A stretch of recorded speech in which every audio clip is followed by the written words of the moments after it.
I went on a business trip with my father-in-law. Actually, it was a frequent event, but this time I remembered for a long time. But let's talk about everything in order. I was lucky to have relatives, as many from my wife's side. They were almost all not poor people. I was lucky in the fact that my wife was undemanding to my purse, and in the fact that thanks to my father-in-law I was able to get a rather prestigious and highly paid job. You will probably ask what in me could find a girl from a rich family practically not knowing the problems with finances. I myself do not know. Maybe I'm not a bad person and good looking without false modesty. In my past life I worked in a fitness club as a master trainer, where in fact I met my future wife. For a long time I trained her first in the gym, and then the training became even more dense and intense, so we began to skip classes together and keep fit in bed. But my story is not about my wife or even my father-in-law, but about my mother-in-law. Apparently when she was young she was just like my wife, a beautiful simple girl, only she was not born into a rich family and successfully married a successful gangster who very quickly came to his senses, legalized his business at the expense of which, and survived in the harsh 90s. The father-in-law has changed since then, but the mother-in-law has not. She still remained that 20-year-old silly girl who in an instant became rich. Only now she was already the 5th decade, and she still has not wised up, has not learned how to properly manage money, but remained the same spectacular beauty. She knew how to take care of herself, of course, but it is not surprising in beauty salons, tanning salons, and other scary for men institutions. She spent most of the day, and the rest of the time she socialized with the same pathos friends, and tried to grease her husband to give her more money for her entertainment. Apparently the father-in-law was satisfied with this way of life at home. He was always waiting for a satisfied wife with a contrived smile on her face, who only needed to be fed with money. Daughter. He successfully dumped his daughter to a low-demanding guy, that is me, and he himself enjoyed the way of life and style of his life. The only thing he sometimes asked me to do was to keep an eye on his wife in his absence, so that she would not do anything wrong. There were just precedents for her throwing a party at their cottage, where her dim-witted friends trashed half the house, or the woman could do any Sarah and I were on good terms with each other, and we both understood perfectly well why we ended up in the same wealthy family. However, we never once gave the impression that we were dissatisfied with any aspect of the personalities of our own families. This state of affairs was perfect for both of us, and as a result, my father-in-law asked me to check on Sarah while he was out of town. He wanted to know how my wife was doing, and he wanted to know how she was doing. As he stated, each time my excuses for visiting my mother-in-law sounded more and more ridiculous, but whether the woman was not interested in them, or whether she believed any wildness that I made up on the fly, in any case, there was no problem with these explanations.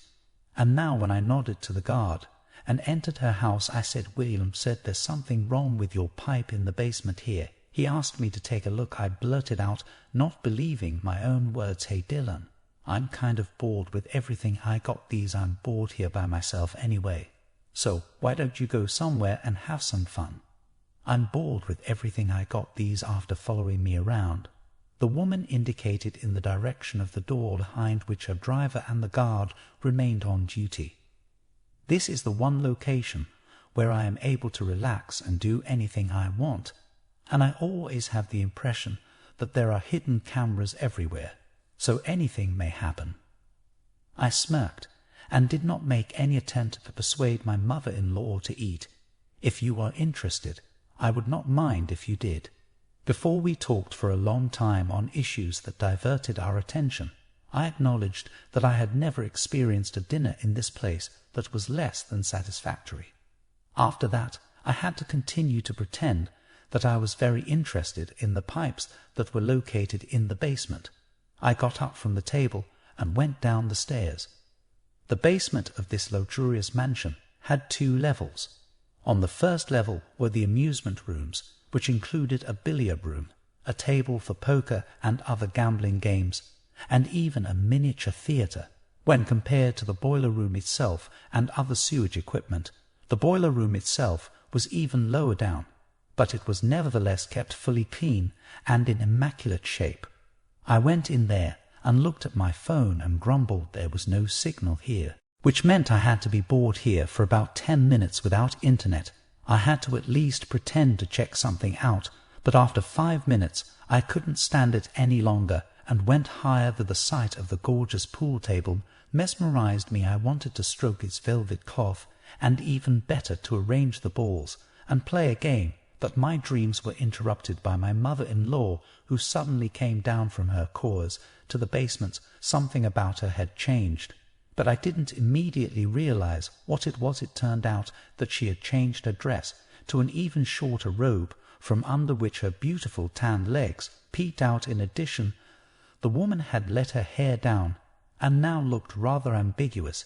Is she trying to seduce me, I thought, but I didn't let on what Dylan are the pipes in the pool room. Now I already checked them out. Now Dylan, now, do you think I'm so dumb that I don't know why you come here? She smiled. I don't think anything about the unexpected pressure that my mother-in-law put on me, and I was confused, so I understand perfectly well that my favorite husband believes that 2 hired men are not enough to control me. He has long since contracted you for this role, but I don't hold it against you. If I were you, I would do the same thing. If you know everything, I would do the same thing. Sarah, can you guess that there are probably hidden cameras here too? I was trying to be cool. They're definitely here. And you're still, they don't record sound. Dylan, don't worry, so we can talk about whatever we want to talk about. Just don't make any unnecessary moves so they don't suspect us of anything. What are you talking about? You'll find out. Let's go downstairs. There's definitely no extra ears or eyes. You don't think it'll look suspicious on the cameras? You're here to check the woman have really studied the inside of her house now. I was sure that she would try to draw me into some financial adventure or ask me to excuse her in front of her husband because of some next joint. But what happened next I couldn't even imagine. As soon as we went downstairs, my mother-in-law turned around and looked me straight in the eyes. Her gaze was very different from upstairs. There was a mischievous sparkle in it. Sarah, what is the matter with you? Now, let's talk honestly and frankly, and let's pretend that I had a choice. You know what a wealthy and mature lady does not have, and I'm guessing that's the case. A young and handsome lover. At these words, my mother-in-law ran her manicured finger across my chest. And you are not afraid of being exposed by your jealous husband? I was still trying to look as nonchalant as possible, but it was getting worse, of course. I wouldn't want that, so I can't go out and have fun. I'd be ratted out. And since you're here now, and at my husband's personal request, why not take advantage of me, or the situation, call it whatever you want. With these words, the woman untied the belt of her robe, and it came apart. I immediately saw that under it my mother-in-law was completely naked, because her tan skin attracted my gaze downward.